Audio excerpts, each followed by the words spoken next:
Hai guys, kembali lagi dengan Joseph dari Review Indonesia. Kali ini kita akan mereview sebuah laptop dari Asus, yaitu Asus ROG Flow X13 GV301RA. Atau lebih simpelnya, ini adalah Asus ROG Flow X13 versi 2022. Jadi kita akan lakukan reviewnya, bagaimana kelebihannya maupun kekurangannya, dan apakah laptop ini worth it atau tidak untuk kalian beli. Jadi pastikan kalian nonton sampai habis ya guys. Tapi sebelum itu jangan lupa klik tombol subscribe, aktifkan loncengnya, dan follow sosial media Review Gadget ya guys. Jadi mari kita lakukan review dari Asus ROG Flow 2022 Edition ini ya guys. Mari kita bahas dari sisi spesifikasinya terlebih dahulu. Laptop yang kita uji di sini itu menggunakan chipset AMD Ryzen 7 6800HS, 8 core 16 thread dengan fabrikasi 6 nanometer. Kemudian laptop ini juga ditemani RAM 16GB LPDDR5 dual channel yang bisa upgradable sampai 32GB. Kemudian laptop ini juga menggunakan storage SSD PCIe NVMe sebesar 512GB yang speednya kalian bisa lihat di layar kalian. Kemudian laptop ini juga dibekali oleh layar Full HD dengan refresh rate 120Hz dengan 100% sRGB, support Dolby Vision HDR, Pantone Validate, dan touchscreen serta bisa di flip hingga 360 derajat. Kemudian laptop ini juga memiliki fingerprint scanner dan webcam ya guys, webcam HD. Jadi kurang lebih seperti itu detail spesifikasi dari laptop ini. Untuk kelengkapan portnya sendiri, kalau misalnya kita mau lihat di sebelah kiri, di situ ada port SGM untuk VGA eksternal, yang dimana di dalam SGM itu bisa digunakan USB Type-C, ada satu port USB Type-C yang bisa digunakan. Kemudian ada satu port HDMI dan satu port jack 3,5 mm. Kemudian di sisi sebelah kanan, di situ ada satu port USB Type-C, satu port USB 3.2, kemudian dan tombol power yang menyatu dengan tombol fingerprint scanner. Jadi kurang lebih seperti itu untuk tampilan fisik dari laptop ini ya guys. Mari kita bahas dari sisi kelebihan terlebih dahulu. Kelebihan pertama dari laptop ini jelas dari sisi performance-nya, di mana prosesor chipset AMD Ryzen 7 6800HS-nya itu sudah sangat bagus banget buat dipakai sehari-hari. Mau kalian pakai buat video editing, mau kalian pakai buat gaming, mau kalian pakai buat office, itu lancar banget ya guys. Dan di sini kita uji coba juga menggunakan benchmark, ada 4 benchmark yang kita uji coba, yaitu Cinebench R23 yang kalian bisa lihat untuk skor single core maupun multi core-nya. Kemudian kita juga uji coba menggunakan Geekbench, kalian juga bisa lihat skornya di layar kalian. Kemudian kita uji coba juga menggunakan 3D Mark, kalian juga bisa lihat untuk skornya di layar kalian. Kemudian kita uji coba terakhir menggunakan PC Mark, kalian juga bisa lihat skornya di layar kalian. Kemudian kita juga uji coba menggunakan software editing video DaVinci Resolve. Kita render video 4K dengan durasi 16 menit dalam waktu 27 menit untuk waktu rendernya, itu sudah bagus banget ya guys. Kemudian kita juga uji coba gaming, meskipun dia tidak ada VGA tambahan internalnya, itu kita uji coba menggunakan game Cyberpunk 2077 dengan setting low, di mana kita bisa mendapatkan FPS kita 30-40 FPS ya guys. Dan itu sudah termasuk bagus banget ya guys. Kemudian kelebihan selanjutnya dari sisi layar dari laptop ini, di mana layar laptop ini sudah bagus banget guys. Mau layarnya touchscreen, kemudian bisa flip 360 derajat, kemudian layarnya Full HD, kemudian 120Hz, kemudian dia juga HDR juga support, di mana ini bagus banget ya guys. Pokoknya tidak ada komplain dari sisi layarnya. Memang meskipun gitu, memang dia akan memantulkan ya guys, karena dia layarnya touchscreen, jadi dia bukan tipikal yang matte ya guys, tapi tipikal yang glossy ya guys. Itu yang perlu kalian ketahui ketika kalian beli laptop ini.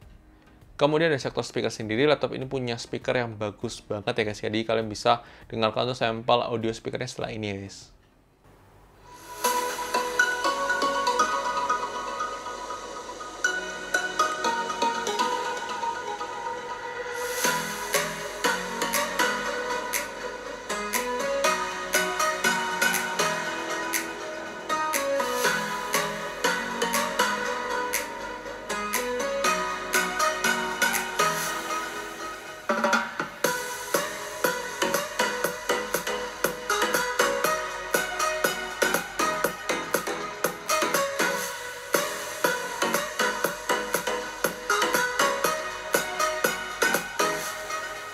Kemudian dari sisi baterai life sendiri, kita sudah menguji penggunaan sehari-hari untuk penggunaan office ringan, kemudian browsing, kemudian nonton, itu bisa bertahan hingga 8 jam pemakaian, dan itu sudah sesuatu yang bagus banget untuk sebuah laptop Windows ya guys.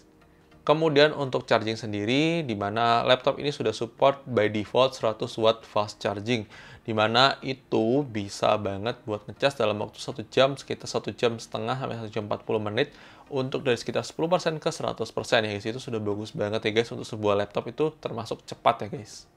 Kemudian laptop ini juga punya kamera webcam yang termasuk bagus ya guys. Ini jarang-jarang ya guys kita memuji kamera webcam sebuah laptop.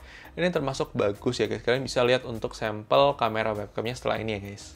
Oke guys, ini dia adalah uji coba kamera webcam dari laptop Asus ROG Flow X13. Jadi kurang lebih seperti ini, kualitasnya tuh bagus banget ya. Ini kita hanya pakai lampu ruangan aja tanpa lampu tambahan. Dan gimana menurut kalian? Silahkan tulis di kolom komentar mengenai kualitas kamera webcamnya ya guys. Menurut kita ini sudah bagus banget untuk kelas sebuah laptop ya guys. Silahkan tulis di kolom komentar. Kemudian dari sisi keyboard, laptop ini sudah menggunakan backlight keyboard, kemudian juga touchpad juga center to body, itu juga nyaman banget kok guys untuk dipakai sehari-hari, itu tidak ada komplain lah guys untuk kualitas keyboardnya, touchpadnya juga oke kok guys. Kemudian dari sisi portabilitas, laptop ini juga termasuk ringan dan enak banget buat dibawa kemana-mana, buat pakai office, buat enak banget lah, portable banget lah guys ini untuk laptop ini secara karena beratnya ringan banget ya guys. Kemudian dari sisi security sendiri, laptop ini sudah dibekali fingerprint scanner yang itu artinya itu sebuah hal yang bagus banget ya guys. Karena fingerprint scanner itu juga akurat untuk menggunakan security-nya ya guys. Kemudian laptop ini punya keunikan tersendiri di mana dia bisa ditambahkan VGA eksternal. Jadi kalian tidak salah dengar, VGA eksternal. Jadi ini bisa dipakai untuk jangka panjang sehingga kalian bisa beli untuk VGA eksternal yang meskipun memang untuk VGA eksternal sendiri cukup mahal untuk alatnya.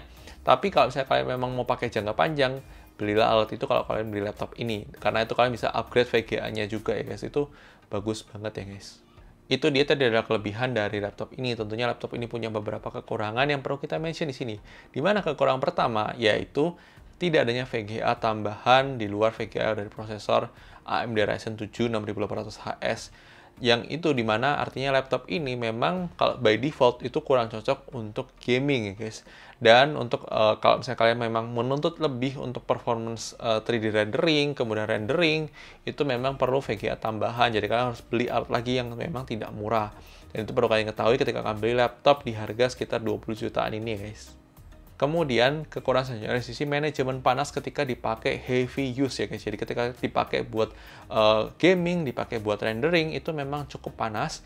Tapi panasnya ini sudah lebih better daripada generasi yang sebelumnya. Jadi ini ada generasi sebelumnya kita sudah pernah review juga, itu lebih panas guys. Tapi kalau yang ini itu lebih stabil dan lebih cepat dinginnya daripada yang generasi sebelumnya itu sudah bagus.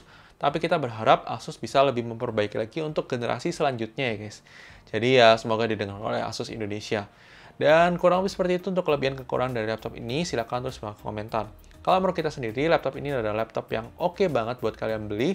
Di rentang harganya memang bukan untuk semua orang. Apalagi khususnya kalau misalnya kalian gamers. Ini bukan laptop gamers ya guys. Jadi kalau misalnya kalian emang professional use yang memang suka laptop tipis, ultra thin, ini adalah laptop pilihan yang oke banget kok guys. Tapi ini adalah pendapat dari Gadget, mungkin bisa berbeda dengan pendapat kalian, tidak masalah. Silahkan tulis komentar. Dan jangan lupa like video kalau kamu suka, dislike aja kalau kamu suka, dan sampai ketemu di video selanjutnya guys. Oke guys, bye-bye.